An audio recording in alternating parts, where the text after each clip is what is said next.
Welcome, here I've got HOMTOM S9 Plus and I'm gonna show you how to turn on and off the camera location tags at this device. So at first we have to tap on the camera button to open it, and for now we are in the standard photo mode. From here let's go to the left corner at the bottom. When we pick this button, we get access to advanced camera options.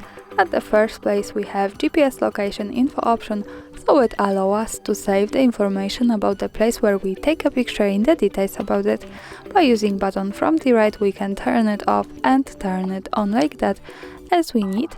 And here also the important thing is that to make it work correctly, when we want to save the actual location of our picture, we have to be connected with the internet, for example with the Wi-Fi or mobile data, and we have to turn on the location of this device.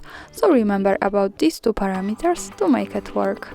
And that's all, thanks for watching, subscribe our channel and leave the thumbs up.